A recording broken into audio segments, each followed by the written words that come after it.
வருகின்ற சட்டமன்ற தேர்தலை முன்னிட்டு சென்னை தியாகராய நகர் சட்டமன்ற தொகுதியில் தேசிய மக்கள் சக்தி கட்சி நிறுவன தலைவர் வழக்கறிஞர் எம்.எல். ரவி அவர்கள் தனது வேட்புமனுவை கோடம்பாக்கம் அலுவலகத்தில் தாக்கல் செய்தார்.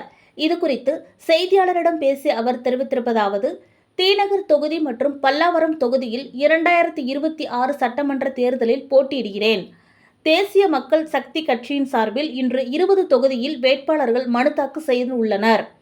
நான் தியாகராய நகரில் போட்டியிட காரணம் முக்கியமாக போக்குவரத்து நெரிசல், உள்கட்டமைப்பு, சட்ட ஒழுங்கு பிரச்சினை இவைகளை மாற்றி அமைக்கவும், இந்த தொகுதியில் அடிப்படை வசதிகள் முழுமையாக நிறைவேற்றப்படவில்லை, அதனை சரி செய்யவும் நான் போட்டியிடுகிறேன்.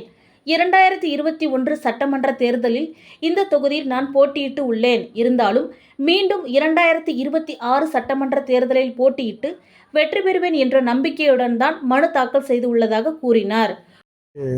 தேசிய மக்கள் சக்தி கட்சியுடைய சார்பில் இன்னைக்கு தியாகராய நகர் தொகுதியில் வேட்புமனு தாக்கல் செய்துள்ளேன். கட்சியில் ஏற்கனவே அறிவிக்கப்பட்ட போல 20 தொகுதிகளுக்கு இன்று பல்வேறு மாவட்டங்கள்லையும் எங்களுடைய கட்சியினுடைய உறுப்பினர்கள் தாக்கல் செய்து கொண்டிருக்கிறார்கள்.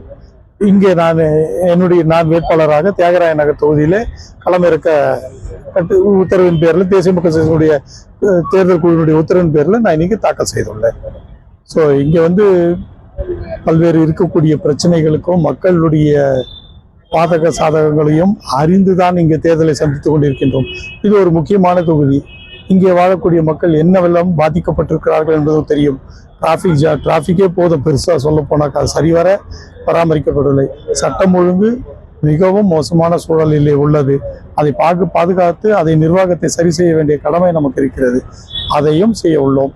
இங்கே மக்களுக்கு உள்ள குறைகளை கேட்டறிந்து அவர்களுக்கான உந்துதலாக எல்லாம் மக்களுடைய என்னென்ன பணிகள் எல்லாம் நாம் செய்ய முடியுமோ அதையெல்லாம் செய்வதற்கு உறுதிமொழி ஏற்றுதான் இங்கே தேர்தலை சந்தித்துக் கொண்டோம். கட்சியின் நிர்வாகிகள் கலந்து கொண்டனர்.